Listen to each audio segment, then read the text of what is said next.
You were fired, Cole. Fired men don't belong near a CEO's desk. The words struck the glass office like a slap, but Ethan Cole stayed on one knee, pressing a white towel against black coffee spreading toward a live outlet. His cut security badge lay beside a cardboard box, next to Lily's star-drawn lunchbox. Behind him, dust slid from the founder's wall, revealing his own name in bronze. Claire Whitmore froze. Martin Vale stepped sideways to block it. Naomi whispered.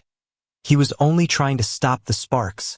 3 hours earlier, the 47th floor of Whitmore Systems smelled of lemon polish, burnt coffee, and the kind of cold air that made expensive rooms feel less human. Ethan moved through the executive hallway with a gray janitor cart that squeaked once every 7 steps, a rhythm he had learned to accept the way he accepted most things now, quietly.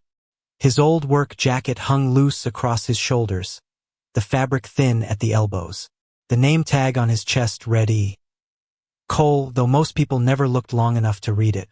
At 6:17 p.m., Martin Vale had stopped him outside the service elevator with 2 security officers and a smile polished smooth enough for a boardroom. Restructuring is never personal, Martin had said, holding out a paper envelope with Ethan's final check and a badge clipped neatly in half.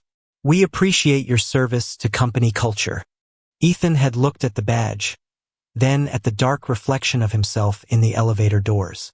He did not argue. He did not ask why. He only asked whether his health coverage would last through the end of the month, because Lily had a follow-up appointment on Thursday and the pharmacy had already called twice. Martin's smile tightened by half an inch.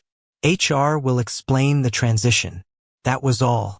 Ethan placed the envelope in his cardboard box beside a cheap bottle of cold medicine, a folded bus ticket, his small screwdriver, and the lunchbox Lily had decorated with crooked yellow stars so he would have sky at work. He was already in the service corridor when he heard it. Not a fire alarm, not loud enough for panic, just a thin warning chirp from the executive wing. 3 pulses and a pause. Moisture sensor. Old circuit.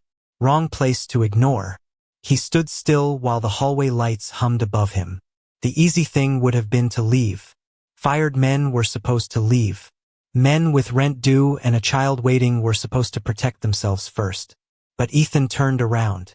On the CEO's desk, a paper cup lay on its side, coffee dripping in slow black threads over a stack of folders marked Legacy Asset Transfer. Naomi, the night intern, stood near the printer with both hands over her mouth, her eyes wide with the terror of someone too young to understand how quickly one mistake could become a record. Don't touch it, Ethan said gently.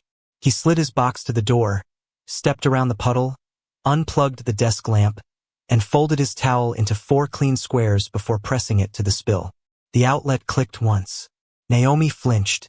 Ethan did not. That was when Martin returned with security, voice calm, posture perfect, already shaping the story before Claire could arrive. And when Ethan reached to wipe the coffee mist from the wall behind the desk, his towel brushed the frame of an old founder photograph. Dust fell like ash. Bronze letters surfaced beneath the light. Ethan Cole, Founding Systems Architect. For the first time that night, Claire Whitmore did not look at the spill. She looked at Martin's hand, raised too quickly toward the wall, and at the narrow scrap of yellowed paper peeking from behind the frame, not enough to read, except for 2 faded words. Ethan saved. The 2 faded words, Ethan saved, hung in the air like smoke no one wanted to breathe. Claire Whitmore stared at the scrap behind the frame, but Martin Vale moved first, smooth and practiced, his dark suit cutting between her and the wall. That's enough, he said. This is a security matter. Ethan slowly lowered the towel from the bronze letters, his fingers damp with coffee and dust. Naomi stood near the printer, pale beneath the fluorescent lights, her badge trembling against her blouse. The outlet gave one last brittle tick, then went quiet. Martin nodded to the guards. Search the box. Ethan turned his head. It's just my things. Then you won't mind. The first guard hesitated, not because Ethan looked dangerous, but because he looked tired. A man with a cardboard box, clipped badge, a lunchbox decorated by a child. Still, the guard crouched and pulled the flaps open while the polished floor reflected everyone's shoes like a silent jury. Claire did not stop it. Not yet. She held her father's silver fountain pen in one hand, the cap pressed between her fingers, her face unreadable in the glass. Out came the old gray jacket first, folded with careful corners. Then the cheap cold medicine. Then a bus ticket softened by use. Then the small screwdriver wrapped in a napkin. Then Lily's lunchbox, yellow stars drawn across the lid in uneven crayon. One corner dented where it had been dropped too many times. A junior vice president whispered, "He brought tools into the CEO's office." Another murmured, "After termination. That's not a good look." Ethan did not answer them. He only reached down when the lunchbox tipped sideways and caught it before it struck the floor. With his thumb, he rubbed away a dark shoe mark from one of Lily's stars. That small motion did something to the room. Not enough to save him. Enough to make Claire's eyes lower from the wall to his hand. Martin saw it and softened his voice, the way powerful men do when they want cruelty to sound like policy. "Mr. Cole, this company respects every employee, at every level. But respect requires boundaries. You were informed that your employment ended at 6:17. You returned to a restricted executive area at 8:42. You were found near confidential documents during a pending transaction." Ethan glanced at the wet folders on the glass desk. Legacy asset transfer. Founder archive review. The ink on the top page had bled slightly at the edge, but one set of initials remained clear in the lower corner. M.V. Martin noticed Ethan looking and slid a leather portfolio over the folder with 2 fingers. "Those are not your concern." "The spill was reaching the outlet," Ethan said. The intern was standing beside it. Naomi swallowed hard. "I didn't mean to spill it." Martin turned to her with a smile that looked gentle from far away and cold up close. "Naomi, don't volunteer confusion. You're young. Stress distorts memory." Her mouth closed as if a hand had been placed over it. Ethan looked at her, not with blame, not with panic, but with a quiet steadiness that told her to breathe. "She didn't ask me to come back," he said. "I heard the alarm." One of the guards lifted the clipped security badge from the floor. The plastic edge had been cut clean through Ethan's picture, splitting his face at the mouth.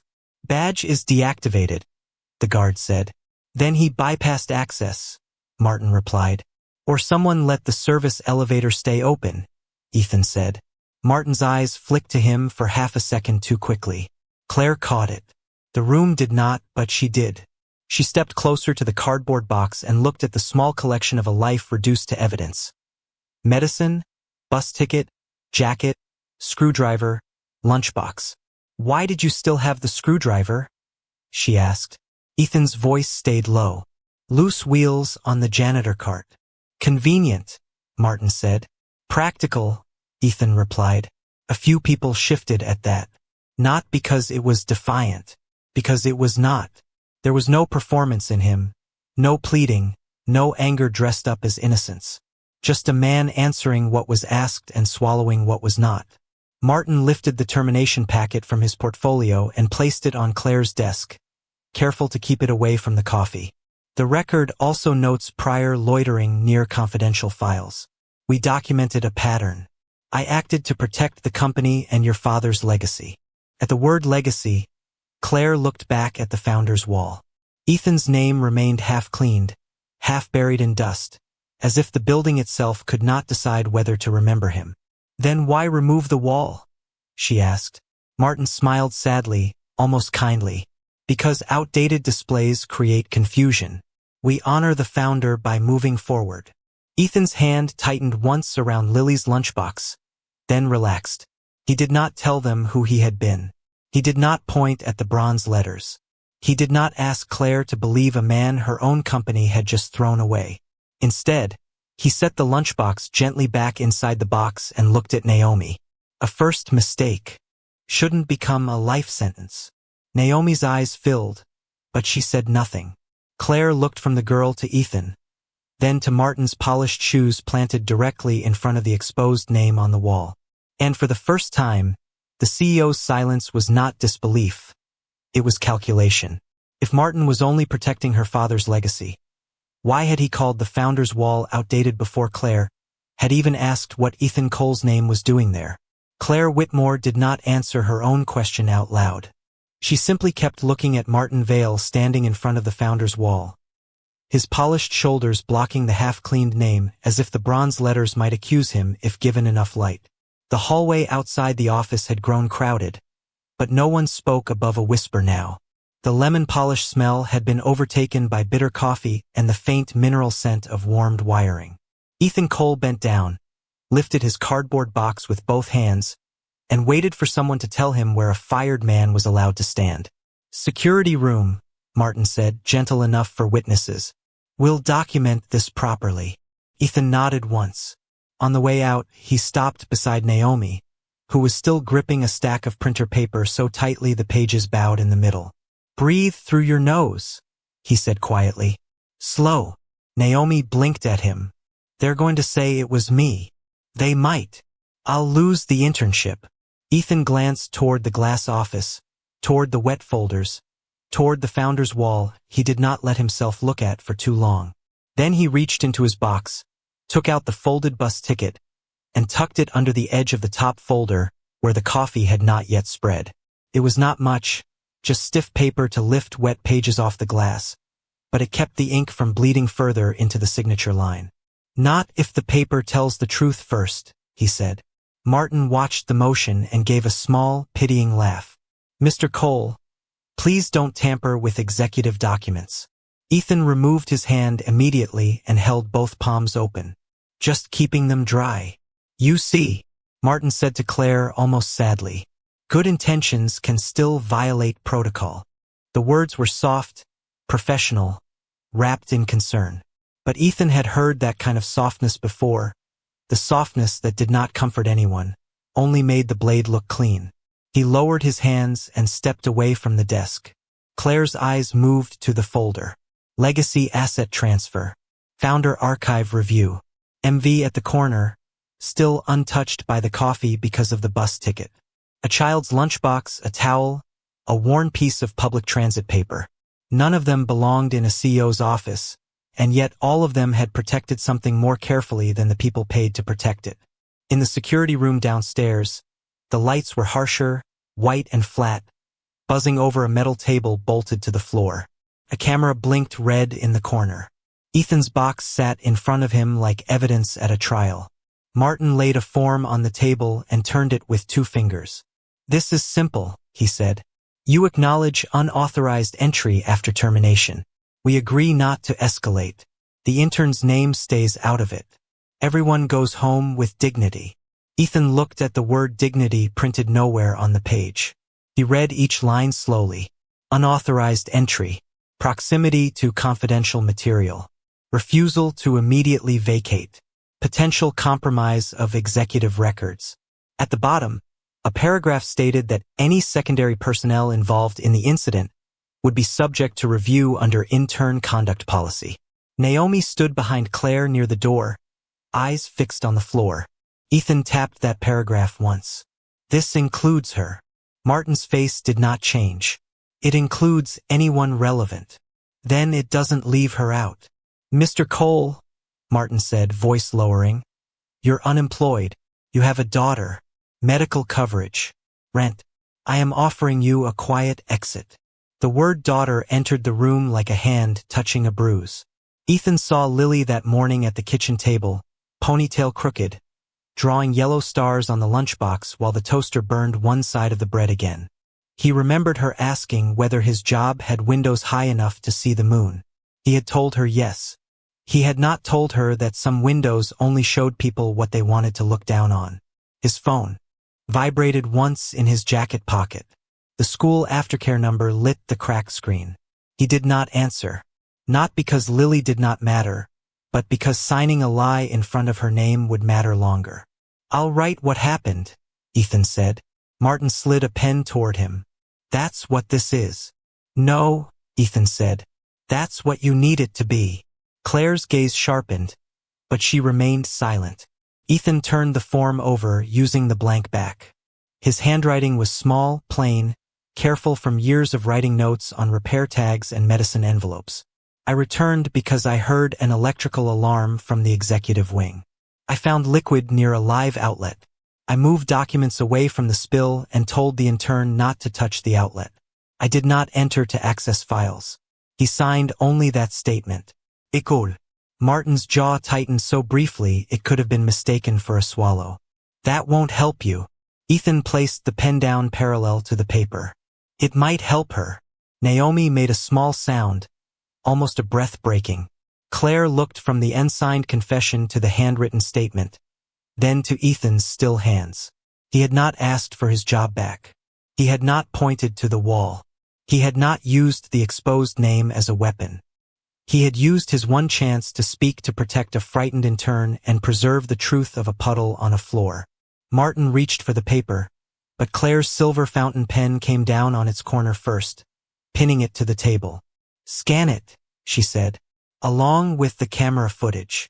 Martin smiled again, but now the smile arrived half a second late. Of course. The security monitor beside them flickered as the guard pulled up the hallway video.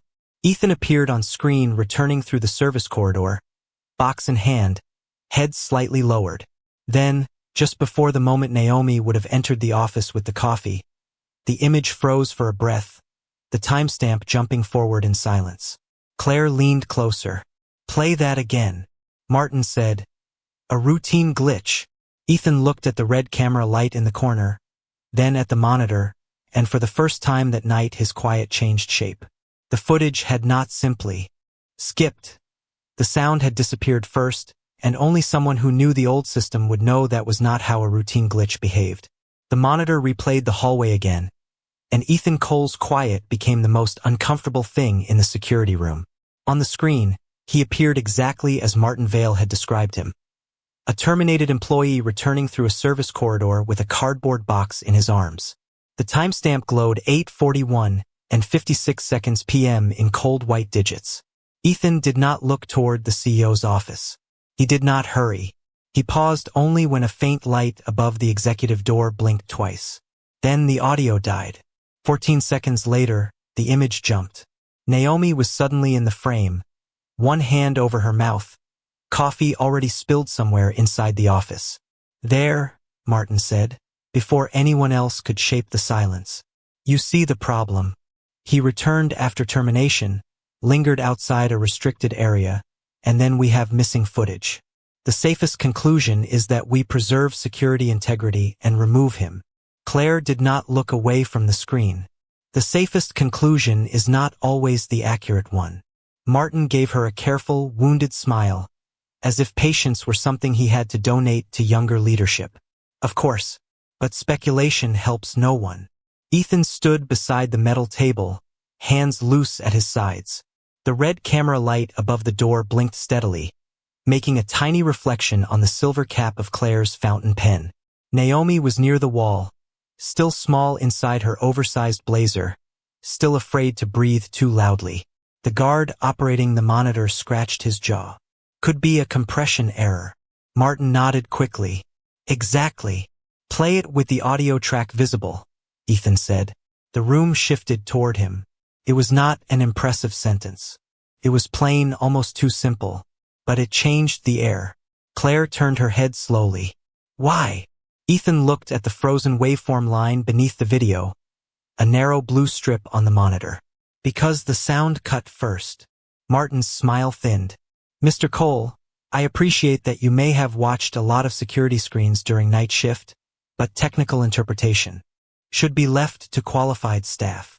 Ethan accepted that without blinking. "Then ask them." Claire looked to the guard. "Can you show the audio waveform?" The guard clicked twice. The monitor expanded the track. For 5 seconds, there was room tone, distant elevator hum, air conditioning, the soft squeak of Ethan's cart while somewhere behind him. Then the waveform flattened into a dead line at 8 hours 42 minutes and 3 seconds. The picture continued until 8 hours 42 minutes and 17 seconds. 14 seconds of sight without sound. Naomi swallowed. It got quiet before it skipped. Martin exhaled gently through his nose. "Old equipment does that. We've had intermittent privacy masking issues on executive floors." Ethan's eyes moved, not to Martin, but to the timestamp. "Not that model." Claire heard it. So did Martin. It was the first time Ethan had sounded certain about something he had no reason to know. You know the model? Claire asked. Ethan glanced at the camera dome in the corner, then lowered his eyes, as if even knowledge had to ask permission before entering the room. I know the sequence. Audio does not drop before video unless the feed is interrupted upstream. Upstream, Martin repeated, almost amused.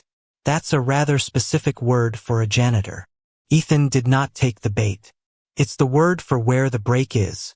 Claire's hand tightened around her pen. She still had every reason not to trust him. He had no active badge. He had been seen returning after termination. A confidential folder was wet, and his hand had touched it. A small screwdriver had been found in his box. His name on the wall could have been coincidence, error, forgotten contractor history, anything but proof. Suspicion in a room like this had weight. It sat beside him at the table and wore his worn jacket like evidence. But Martin's explanations were beginning to move too quickly, arriving before questions had fully formed. Claire looked at the guard.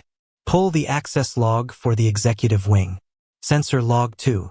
Martin lifted one hand, polite but firm. Claire, with respect, that creates unnecessary exposure. We have a pending transaction. Any irregularity in Founder Archive security could complicate disclosure. Then we should know if there is one. We should avoid manufacturing one. Pull the log, Claire said. The guard looked at Martin first by habit, then caught himself and turned to the keyboard. Keys clicked in the chilled room. A printer coughed awake somewhere behind the glass partition, releasing the warm smell of toner. The log filled the monitor line by line.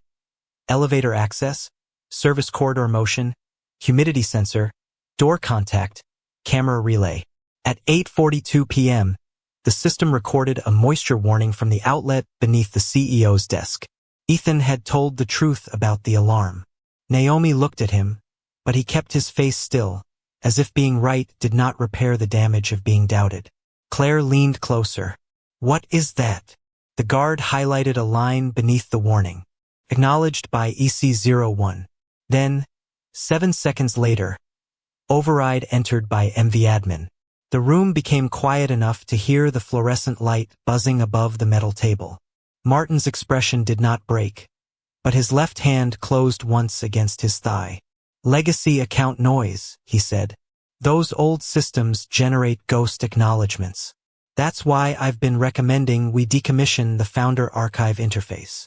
Ethan looked at the screen for a long moment. The blue-white light sharpened the hollows beneath his eyes. He had not eaten since noon. His daughter was still waiting at aftercare. His final check was in a cardboard box beside cold medicine and a lunchbox with stars on it. And still he looked at that log not like a man seeking rescue, but like a mechanic listening to an engine lie. Ghosts don't override logs, he said. Claire turned to Martin. You know EC01? No one has used EC01 since before Henry died, Martin said, too fast. The sentence landed harder than if he had shouted. Naomi looked up.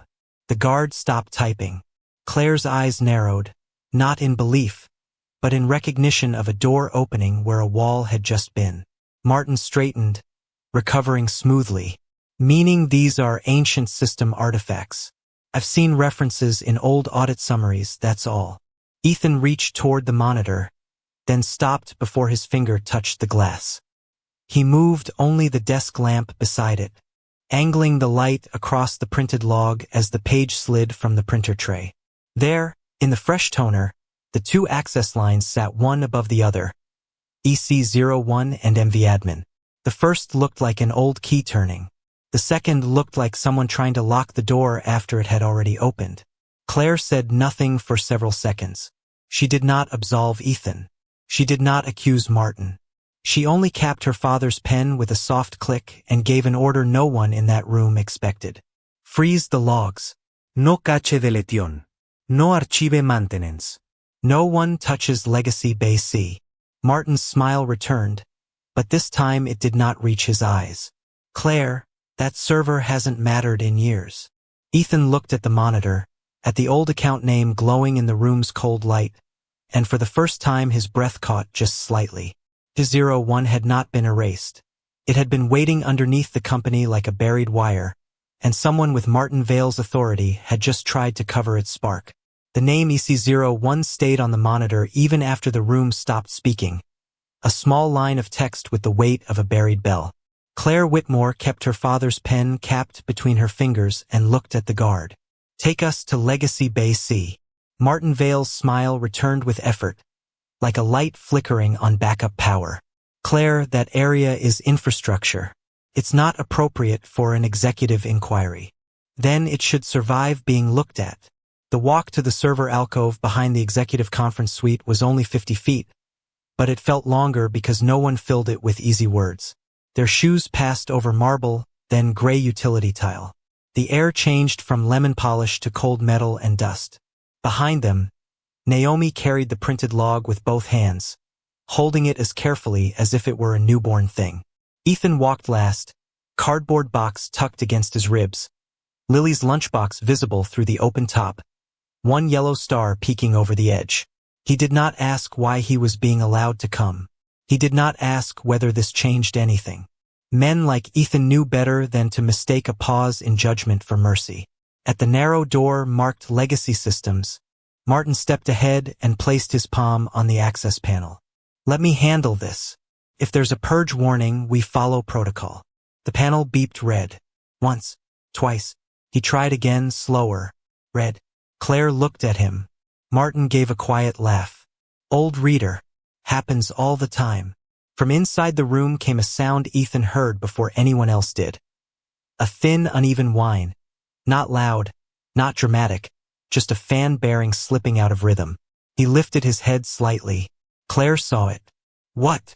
"That fan isn't hot," Ethan said. "It's being pushed." Martin turned, polite irritation sharpening the edges of his mouth. "Pushed?" Ethan nodded toward the locked door.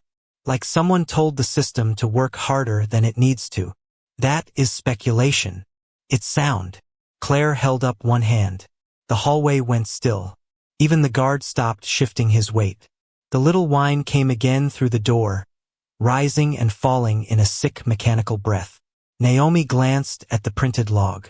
"There's a purge event," she whispered. "Legacy Bay C. Thermal purge queued."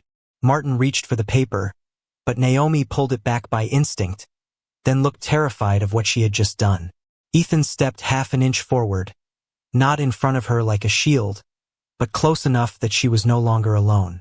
"She's reading what the system printed," he said. "That isn't misconduct." Martin's eyes touched him and moved away.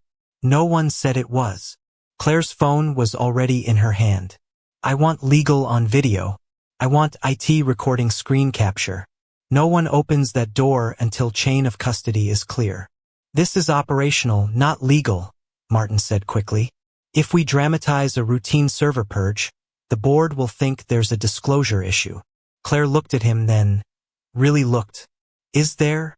The question did not raise her voice, but it landed clean. Martin's face softened into concern. "I'm trying to protect the company." Ethan looked at the red access panel, the old hinges, the service conduit running above the door. "There's a manual vent on the sidewall." Martin almost smiled. "You haven't been authorized into this system in years, assuming you ever were." Ethan accepted the insult, without lowering his eyes. "You don't need authorization to hear a machine choking." Claire turned to him. "If I let you speak, you do not touch anything." "I won't. If you're wrong, this ends here. Then let the system prove it." For the first time, the hallway fell into a silence that did not belong to fear or confusion. It belonged to attention. Claire nodded to Naomi. "You'll follow his instructions. Security films your hands. IT mirrors the server screen. Mr. Cole stands behind the line." Naomi's lips parted. "Me?" Ethan spoke before Martin could. "You can do it. Just move slow." The door released after Claire used her executive override, and cold air rolled out over their shoes. The room was small, barely larger than a storage closet, with 2 black server racks, a gray wall panel, and a floor drain no one had cleaned properly in months. Blue lights blinked in tight rows. One amber light pulsed at the bottom of the rack labeled Legacy Bay C. On the monitor beside it, the warning bar crawled forward. Thermal purge in progress. Estimated data isolation in 4 minutes. Martin exhaled. There. Standard protection. The server is isolating corrupted files. Ethan shook his head once. That isn't isolation. And what would you call it? A deletion wearing a safety vest. Naomi froze with her fingers inches from the rack. Claire's expression did not change, but her hand came down slowly on the edge of the monitor table. The room seemed to hear that sentence and hold it. Ethan pointed with his eyes, not his hand. Lower left. Gray cable with the cloth tag. Don't pull the red one. Don't touch the black bundle. The gray one feeds the load balancer for Legacy Bay C. Martin let out a breath that was almost a laugh. This is absurd. Claire said. Quiet. Naomi swallowed, pinched the gray cable and looked back. Ethan's voice softened. Not hard. Straight out, then wait 3 seconds. Count them. She pulled. 1. The amber light blinked faster. 2. The fan whine rose. 3. Then the sound dropped. Not dead, just relieved. Like a man setting down something too heavy. The warning bar froze. The monitor flickered.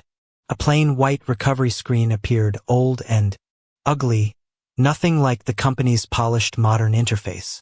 Black text typed itself across the center line by line. Legacy Recovery Mode. Original architecture. Icole H. Mori. No one moved. Somewhere outside the room, a chair leg scraped in the conference suite and then stopped halfway, as if the person dragging it had forgotten how sound worked. Naomi's shoulders lowered for the first time all night. Claire stared at the names, her father's beside Ethan's, connected not by rumor or pity but by the bones of the machine. Martin recovered first. Old contractor credits, he said smoothly. Vendors were often tagged in legacy builds. It doesn't mean what it appears to mean. Ethan looked at the screen without pride. If anything, the sight seemed to hurt him. His face emptied for a moment, the way a house looks when someone opens a room that has been locked too long. That was Henry's format, he said quietly. Claire heard the name without title, without performance, spoken like memory rather than leverage. She pulled her phone closer. Legal? Did you record that screen? A voice from the speaker answered yes. IT? Preserve the recovery state. Another yes. Martin stepped nearer. Claire, please. Before this becomes a board issue, let me review the archive privately and prepare a clean summary. Ethan turned slightly toward Naomi. Don't let anyone unplug what you just saved unless legal says so. Martin's eyes hardened. Mr. Cole, you are not in a position to instruct staff. No, Ethan said. I'm reminding her she did the right thing on camera. Naomi looked down at the gray cable in her hand and then at Claire, as if waiting to be punished. Claire took the printed log from her gently and placed it beside the monitor, aligning the EC01 entry with the recovery screen. Old account, old architecture, old name on the wall. None of it was enough to declare the truth, but it was enough to make the lie work harder. Claire glanced toward the end of the hallway, where the sealed Founder archive door sat behind frosted glass, the place Martin had always called irrelevant. Then the recovery screen refreshed one final time, revealing a directory path no one had. Expected to see, Founder Archive Night Shift Rescue, restricted by Legacy Asset Transfer. The directory path glowed on the recovery screen like a hallway opening under the floor. Founder Archive Night Shift Rescue, restricted by Legacy Asset Transfer. No one in the narrow server room spoke for a few seconds. The old machine hummed in the cold air, its blue lights blinking in rows, patient and indifferent, as if it had been waiting years for someone to stop calling memory a malfunction. Claire Whitmore stared at the words Night Shift Rescue, and something in her face changed. Not belief yet, not forgiveness, but the first painful recognition that this was no longer about a fired janitor standing too close to her desk. Martin Vale stepped in softly. Claire, that folder name could mean anything. Legacy systems are full of old labels. Ethan Cole did not answer him. He was looking at the screen as if the letters had reached through time and touched a bruise he had kept covered for too long. Naomi still held the gray cable, her hand shaking now that the danger had passed. Ethan noticed before anyone else did. He reached for nothing, took nothing from her, only said, "Set it on the floor gently. You did enough." Naomi obeyed, and the cable rested against the tile with a small rubber tap that sounded louder than it should have. Claire turned toward the frosted glass door at the end of the hall. Founder Archife. The words were etched so faintly that in daylight they almost disappeared. Martin moved with her. "We should let facilities secure that area. We can have a clean report prepared by morning." Claire looked at him. "By morning, the board votes on the sale. Exactly why we should avoid confusion. Confusion is what you call evidence before you know whether it helps you." Martin's face stayed calm, but a vein near his temple moved once. Claire pulled a thin silver key from the inside pocket of her blazer. It was attached to her father's old fountain pen by a small leather loop, worn smooth from years of being handled by someone who had believed objects could carry promises. "My father told me this opened nothing important," she said quietly. "You told me the same thing." Martin's voice softened. Henry was sentimental at the end. He kept rooms full of outdated paper. Ethan lowered his eyes at the name Henry, as if the sound had weight. Claire slid the key into the archive lock. It resisted at first, metal against old metal. Then it turned with a dry click that seemed to travel all the way down the hallway. The door opened into a room colder than the others, not from air conditioning but from neglect.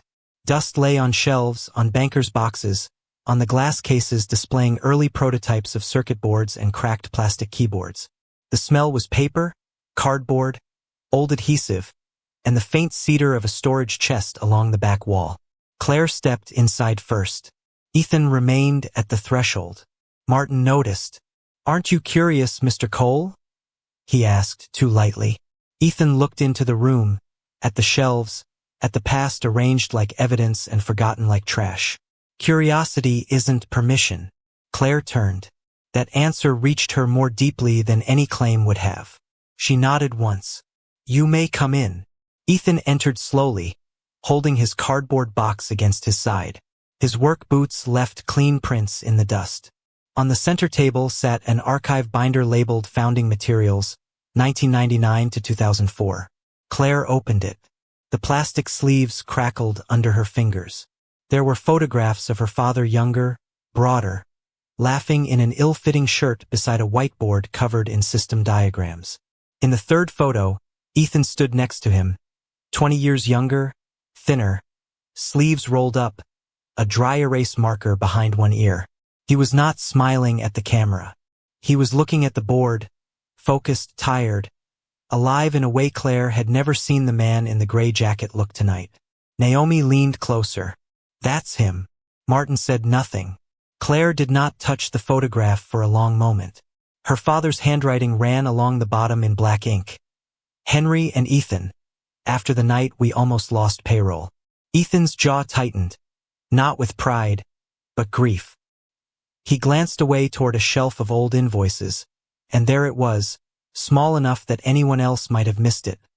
A yellowed garage invoice clipped to a repair report, the address line written in soft blue ink.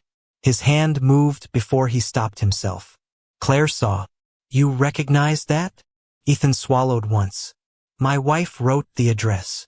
The room seemed to lose sound around that sentence. Even Martin did not interrupt immediately.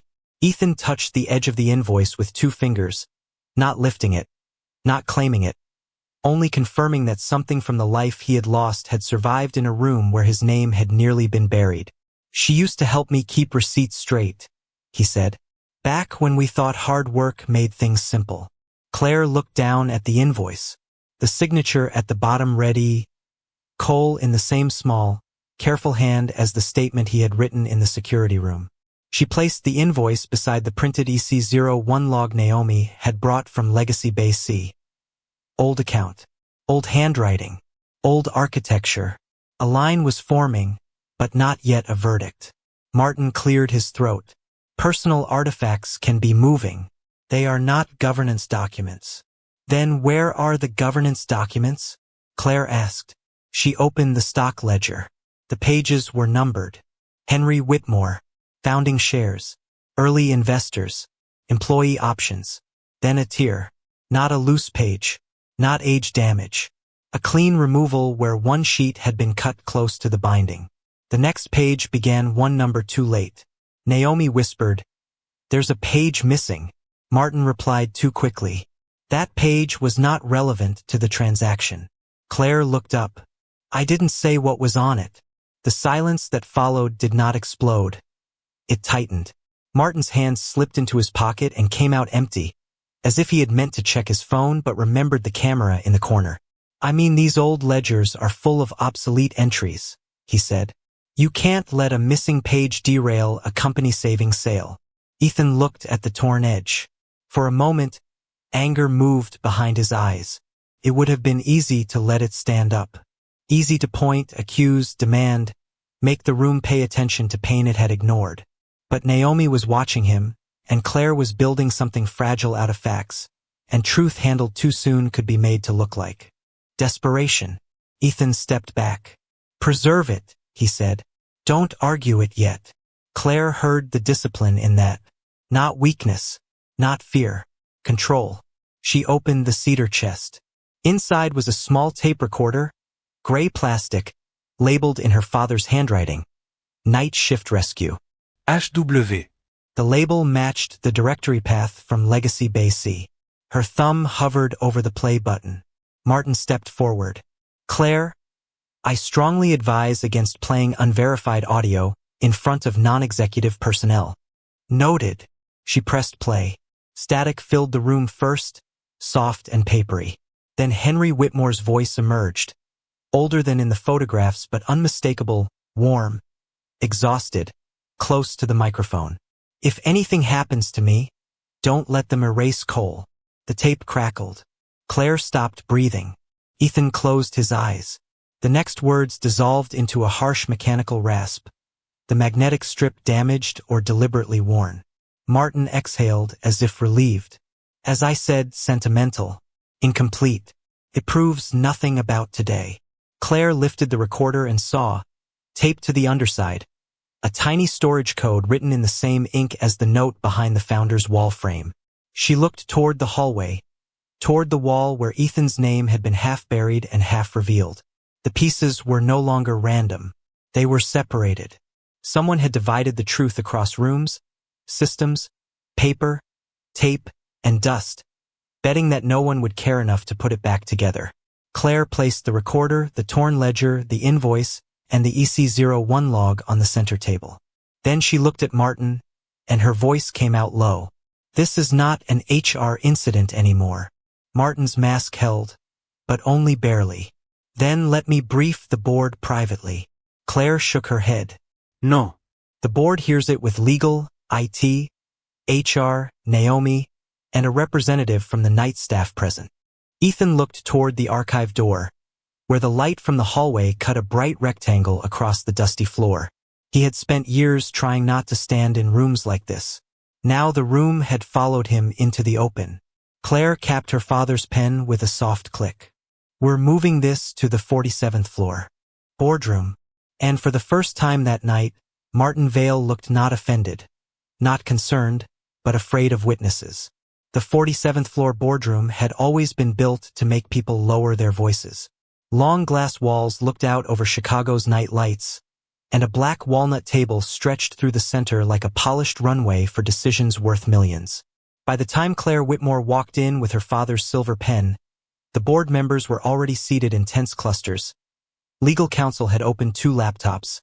IT stood by the wall with a rolling monitor, and 3 people from the night staff waited near the door as if they had been invited into a room where their shoes might leave marks. Ethan Cole entered last. He did not walk in like a man rescued. He carried his cardboard box with both hands, the cut badge lying on top beside Lily's star-covered lunchbox, and stood near the wall instead of taking a chair. The same executives who had watched security search his belongings now watched him under softer lights, and somehow the softness made the judgment feel sharper. Martin Vale took his place at the head of the table before anyone asked him to. Hands folded, face composed, voice warm with institutional concern. I want to begin by saying no one here is interested in punishing a struggling employee, he said. But we cannot allow sentiment, confusion, or outdated archive fragments to interfere with a transaction that protects hundreds of jobs. A few board members nodded because the sentence sounded responsible. That was Martin's gift. He could make a locked door sound like shelter. Claire did not sit. She placed 4 items on the table in a careful line. A photo of the founder's wall with Ethan's half-clean name, the printed sensor log showing the moisture alarm at 8:42 p.m., the camera report marking 14 missing seconds, and the recovery screen image from Legacy Bay C showing original architecture, E. Cole and H. Whitmore. She said nothing for several seconds. The air system whispered overhead. Ethan's cut badge caught the boardroom light and split his photograph at the mouth. Martin looked at the evidence and gave a slow, sorrowful nod. These materials appear meaningful when arranged emotionally, he said. But I need the board to understand context. He tapped the founder's wall photo first. Old displays often include vendors, contractors, consultants. Recognition does not equal ownership.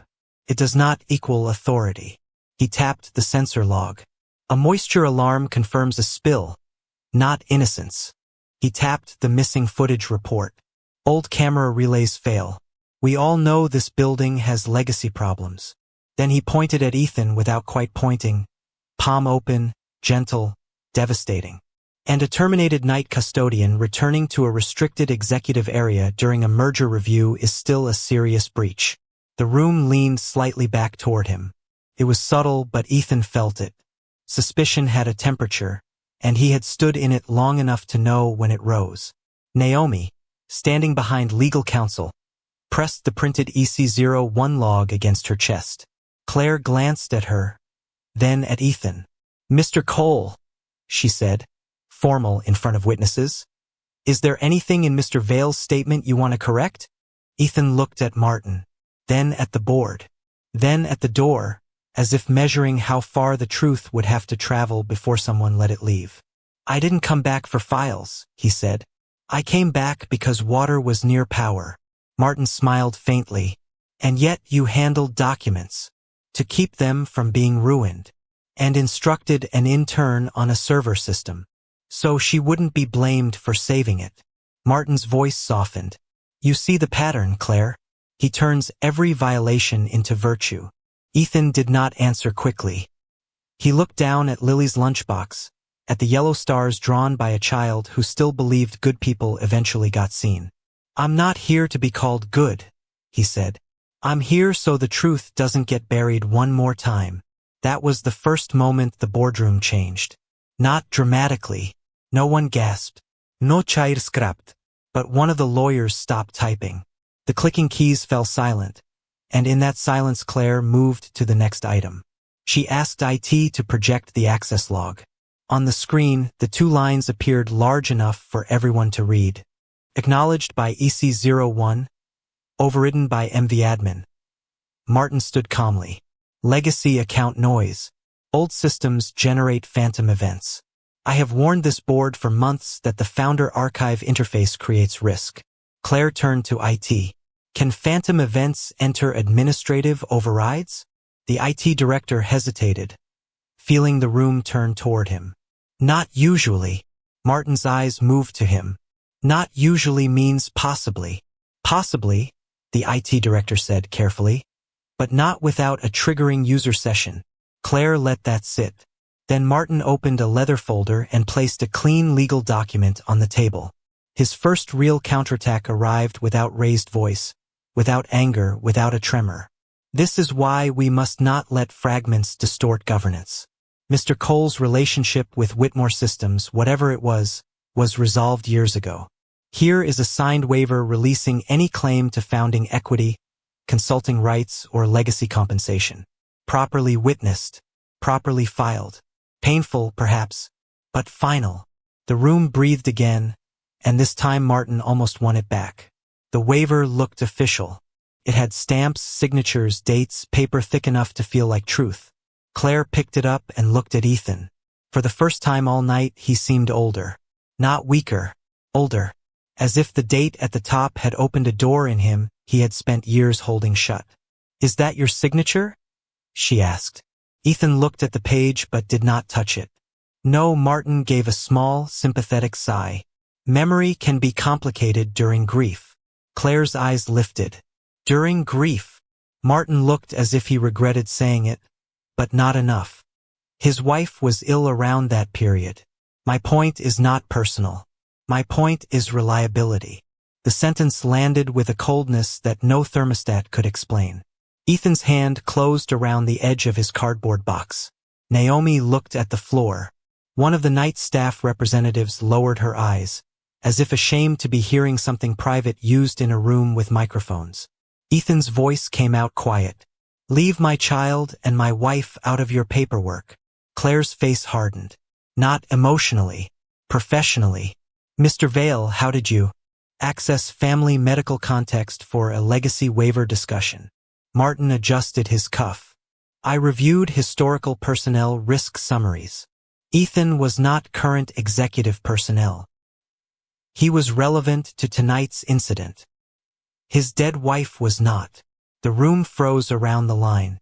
Claire turned to legal. "Seal that thread. No further reference to family medical history without consent. Now verify the waiver date." Ethan was silent for 3 breaths. Then he nodded once. "You can check St. Agnes Hospice visitor records. I was there that day." The lawyer began typing again. Faster now. Martin's polished calm thinned at the edges. This is exactly the kind of emotional detour that can derail necessary governance. Claire did not look away from him. No. A forged waiver would derail governance. On the rolling monitor, legal pulled up a preliminary record request portal while IT kept the EC01 and MV-admin lines visible beside the legacy Bay C image. Evidence no longer lay in separate piles. It had begun to face the same direction. The wall, the alarm, the missing seconds, the old architecture, the torn ledger waiting in the archive, the waiver with a date that had just made Ethan's face go still. Martin reached for the document, but Claire placed her father's silver pen across it like a small gate. "It stays on the table." Then Naomi, still pale but no longer frozen, lifted one trembling hand. "Ms. Whitmore," she said, "the recovery directory has a backup scan folder. I didn't open it. I waited for legal." Claire turned toward the monitor. Martin's face changed so quickly most people missed it, but Ethan did not. It was not anger. It was recognition. IT connected the server feed to the boardroom display, and a folder appeared beneath Night Shift Rescue with a file name that made every breath in the room slow. Founder equity page, backup scan. The file opened on the boardroom screen without music, without warning, without mercy. Founder equity page, backup scan. For a moment it was only a pale rectangle of old paper enlarged against the glass wall, the projector humming softly above them, the city lights blinking beyond Chicago like distant witnesses. Then the image sharpened. Ethan Cole's name appeared in the ledger where the torn page should have been, typed beneath Henry Whitmore's founding shares, with a notarized stamp, a dated signature, and a handwritten note in Henry's black ink, retained as Founding Systems Architect Equity, pending formal board ratification. No one moved. Martin Vale's hand, still resting near the waiver, withdrew by half an inch. Claire Whitmore did not speak yet. She let the page stay there long enough for every board member to read it, long enough for the old truth to breathe in a room that had almost buried it again. Ethan stood near the wall with his cardboard box in both hands, looking not at the screen first, but at the floor beneath it. His cut badge lay on top of Lily's lunchbox, the broken plastic reflecting the projected light. The man who had been searched like a thief, accused like an intruder, and reduced to a terminated custodian now had his name filling the front wall of the boardroom. Martin recovered with impressive discipline. His voice came dry but steady. "A scan is not an original." Claire nodded once, as if she had expected that. "Agreed." Martin's shoulders loosened slightly. "Then we need to stop before this becomes defamatory. Legacy scans can be mislabeled. Backups can be corrupted. The waiver on the table is the operative document. Claire turned to legal counsel. Show the waiver comparison. The lawyer projected two signatures side by side. The signature from Martin's waiver and Ethan's signature from the garage invoice preserved in the Founder archive. Then Ethan's handwritten statement from the security room. 3 versions of E. Cole sat on the screen. 2 matched in the same quiet, compact rhythm. 1 leaned too far right, the C looped high, the pressure uneven, like someone copying a shape instead of writing a name. The room heard the difference before anyone explained it. Papers stopped rustling. A board member lowered his glasses slowly. Martin's jaw flexed. Handwriting analysis requires experts. Preliminary only, Claire said. So we checked the date. The screen changed again. St. Agnes Hospice visitor log. The date matched the waiver. Ethan Cole signed in at 6:12 a.m., signed out after midnight. Beside his name was the ward number where his wife had spent her final day. The boardroom did not gasp. It did something heavier. It lost the ability to pretend this was paperwork. Ethan closed his eyes for 1 second, not long enough to ask for pity, only long enough to survive the indignity of having grief become evidence. Claire's voice softened, but it did not weaken. Mr. Vale, the waiver says Mr. Cole signed away his rights at an office downtown at 2:30 p.m. That same afternoon, hospital records place him at his wife's bedside. Martin looked toward the screen, then toward the camera mounted above the boardroom door, then back to Claire. Records can be incomplete. Ethan spoke before Claire could. She died that night. 6 words. No accusation. No performance. The kind of truth that made defense feel indecent. Naomi covered her mouth. One of the night staff representatives bowed her head. The air conditioner whispered over the ceiling vents, suddenly louder than any executive in the room. Claire placed her father's silver pen across the waiver again. Legal hold on this document. Chain of custody begins now. Martin's mask cracked only at the edges. A shine of sweat appeared beneath his hairline. Claire, be careful. This company is weeks from collapse without that sale. Then we should know who tried to make the sale cleaner by erasing a founder. She nodded to IT. Metadata. The next screen was not emotional. It was colder than emotion. File properties, access stamps, administrative paths, user sessions. The backup scan had been opened 3 weeks earlier. The action note read, "Remove from legacy materials." The account beside it read MVAdmin. The source device matched the encrypted board laptop assigned to Martin Vale. The IT director cleared his throat. This was not automation.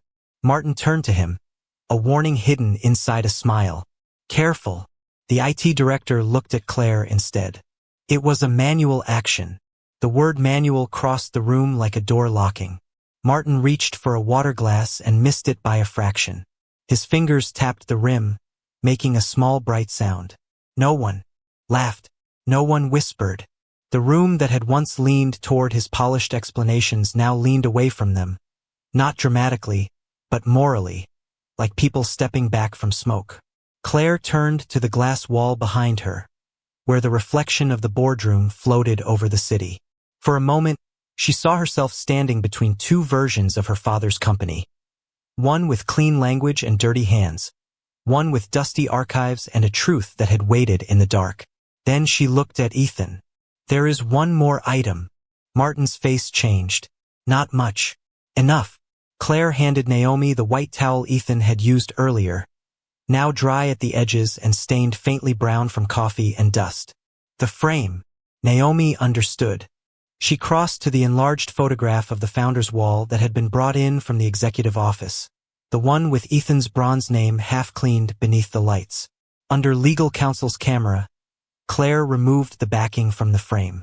A yellowed scrap of paper slipped free and landed on the walnut table with a sound too small for what it carried. On the front were the words they had already seen. Ethan saved. On the back was a storage code. IT entered it into the recovered Legacy Bay directory. A final audio file appeared under Night Shift Rescue. Full recording. Claire pressed play. Static breathed once through the speakers. Then Henry Whitmore's voice filled the boardroom. Tired, intimate, unmistakable. He spoke of payroll nearly failing, investors walking, vendors threatening, employees waiting for checks before Christmas. He spoke of Ethan staying through the night, rewriting the core architecture while Henry called banks and begged for time. He spoke of Ethan refusing a cash bonus because the staff needed to be paid first. Then Henry's voice lowered, rough with shame. If anything happens to me, don't let them erase Cole. This company stands because he stayed when everyone else walked away. The recording clicked off. For 3 full seconds, nothing in the boardroom moved except the dust turning in the projector beam. The fountain pen in Claire's hand touched the table with a soft silver tap.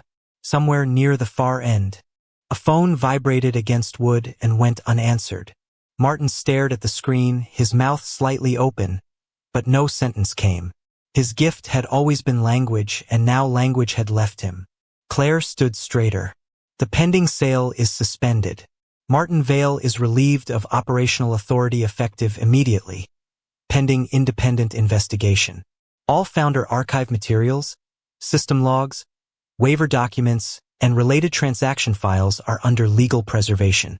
Naomi Ellis is protected as a technical witness. Night staff involved tonight are protected from retaliation. She turned finally toward Ethan. And Ethan Cole's status as founding systems architect will be restored in the company record, while legal completes review of equity and damages. Ethan did not smile. He did not look at Martin. He did not ask the board to clap. He only set his cardboard box carefully on the floor, lifted Lily's lunchbox so it would not be crushed, and breathed out like a man who had been holding the same breath for years. I didn't want the company, he said quietly. I wanted the lie to stop hurting people. The boardroom stayed silent, not because it had nothing left to say, but because it finally understood that the man it had called invisible had been written into the foundation all along. And now that the truth had given Ethan Cole back his name, the only question left was what kind of man he would choose to be with power finally placed in his hands.